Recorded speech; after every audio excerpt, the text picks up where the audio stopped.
Hey guys, what is up, and I welcome each and every one of you to a new League of Legends video. So it has finally happened. The final assassin has been announced for the Big 4 rework, obviously coming up in the assassin update. And honestly, not too much surprise, that final assassin is going to be Katarina. Her kit definitely feels a little bit questionable. I mean, it's very feast or famine, and it just doesn't really feel fun facing a Katarina because you know at any given moment, if you make one slight mistake in a team fight, she is just gonna go off and kill pretty much every single person in a matter of a second or two. Or, on the flip side, if she's on your team, then sometimes it feels like she just really doesn't do or add anything to the team and the overall composition unless she gets one of those very, I guess, unlikely situations where she can finally find a good opportunity to go in and actually do something useful. So throughout this video, as usual, we'll be going over all of the information we currently have about Katarina's rework coming up. So if you guys end up enjoying this video, let me know by hitting that like button, and make sure to let me know down in the comments below, what do you think about Riot's direction with Katarina? But without further ado, let's get right into the details.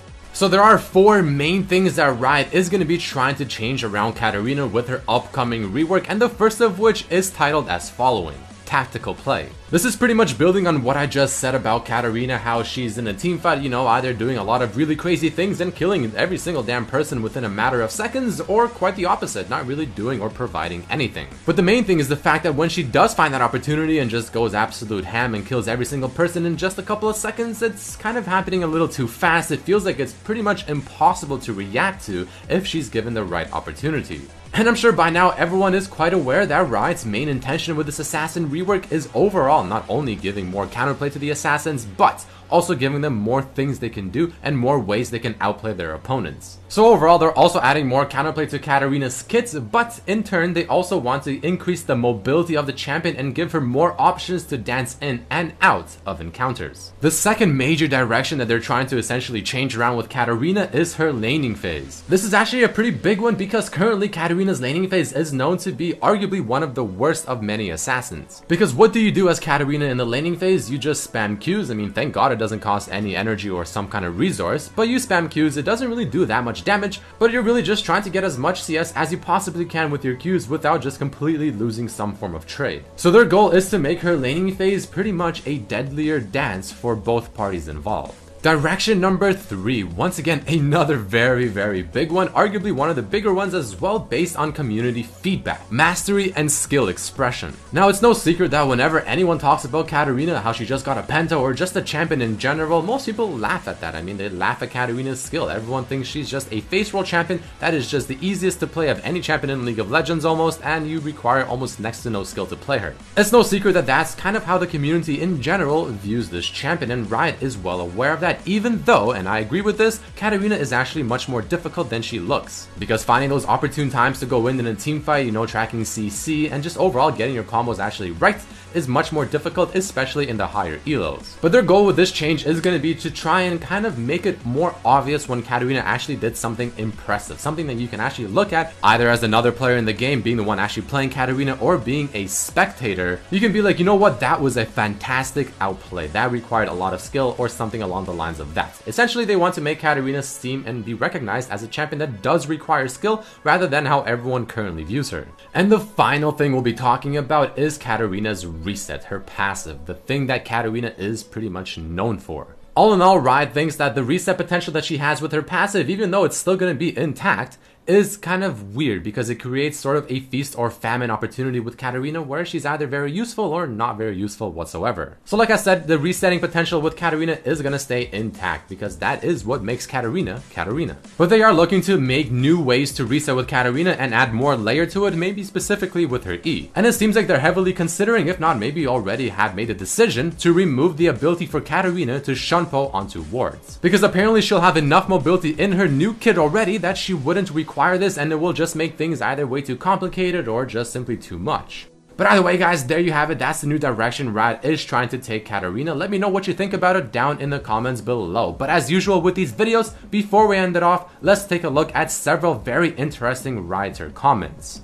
The first one states the following: AoE is one of the main strategic elements Katarina brings as an assassin. I mean, that is how you think of Katarina when you think of assassins. AoE damage, spinning around, blades flying everywhere, and that is going to be untouched. She will still have that feel, which is great. The next comment states the following: there is no version of Katarina that doesn't involve blinking around and whirling daggers. So it seems like Shunpo will remain as is. She will still be able to blink around, throw her Qs and Ws and whatever, and just essentially have a bunch of daggers flying out of her kits and just kind of going ham. And this one is not all that serious sounding, but it just adds to that whole philosophy, as she will still be that spin to win champion, the one that spins and throws blades left and right. So here's where things get a little bit more interesting. The first point states the following: I think Katarina's skill ceiling and skill floor will both actually raise a bit, if not quite a bit. So this is going back to that third point that Riot is trying to take with Katarina and her direction in the Assassin rework, making her a somewhat of a more difficult champion, one that people can look at and respect as a high skill cap champion. And the second point isn't really related to Katarina, but it does state that there are going to be some new Assassin items coming out, which I'm very excited for, and once they actually finally do release those, you know the video will be made on my channel. So let's start talking about some new things coming to her kit. So apparently, according to Reeve, she will have new ways to get in and out of the fights. Now that sounds absolutely fantastic, because now the main way she goes in and out of the fight is her Shunpo, her E ability. You jump in, you do your full combo, hopefully you reset, and you either go back out or you just continue on the snowball. But apparently she will now have new ways to get in and out of fights, so very curious to see what that is, and I'm very excited to see. Building off of that, Reeve also does state that she will be getting multiple new spells. Now this is to be expected of an assassin that is in the big update, the big rework, the big force. So the question is obviously which new spells will be changed, which ones will not feel the same anymore. Now I already know a few answers to this, and we'll get into that with the next comment. Apparently Katarina's new Q ability is going to be different in the same sense of Vladimir's new Q in his rework. Where, I mean, it technically still feels like the same ability, though at the same time it also doesn't, because it has a whole new layer of complexity to it. Following this, apparently her ultimate will actually not change in any significant fashion on a gameplay basis, so chances are she is going to receive some changes to her ultimate, but it's probably very, very minor, maybe something just to better complement her kit, but for the most part, expect her ultimate to be more or less the same. So here's something I think is actually kind of interesting. We debated whether we should swap her over to AD since it makes more sense with how her spells feel, but ultimately chose to keep her AP. The fact that they were even considering to change her over to an AD champion means that maybe the rework is actually quite big, to the point where apparently they can consider something as significant as that. Now luckily, and I honestly think this was the better choice, they did keep her as an AP champion, because I personally feel like she deserves to be an AP champion, and at the very moment with how she plays, it definitely feels more along the lines of an AP champion, so I'm glad that that's remaining.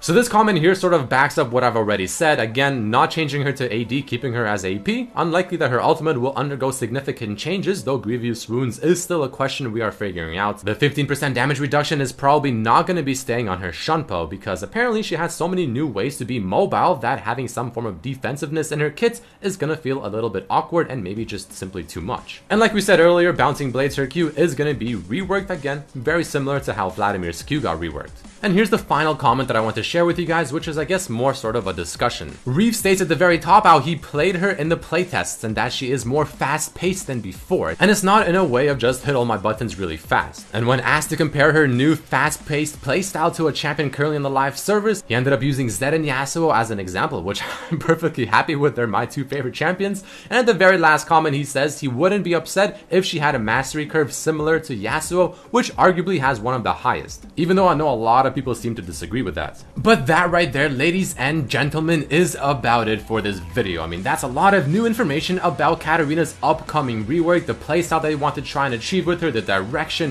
what is going to be changing, what isn't. Whole lot of information, so let me know down in the comments below, what do you think about all of this? What do you think about Katarina's new direction? Personally, like I said at the beginning of the video, I'm actually very, very happy with it. I mean, she is regarded as a champion that maybe doesn't really require all that much skill to play, even though it is really not the case with that champion. And the fact that she'll have many new ways to approach a team fight and just overall a situation and not look for that one, 1 out of 10 team fights where she can finally jump in and go for the reset, adding more things to the team and the overall composition without just being useless for the majority of it. That right there is sort of my favorite new thing that they're doing with all these assassins. They're trying to make them not just rely on a feast or famine famine type scenario, and even if they're not super ahead, still find ways to make the assassin relatively useful to the team. I really like that because that means that I'll be able to really pick these assassin champions more frequently without really seeming that I'm being a hindrance. But either way guys, that is about it for this video. If you did enjoy, let me know by hitting that like button. Make sure to subscribe if you haven't, share this with your friends so everyone knows what's happening to Katarina. Make sure to check out my other videos talking about all the other assassins that are also getting reworked.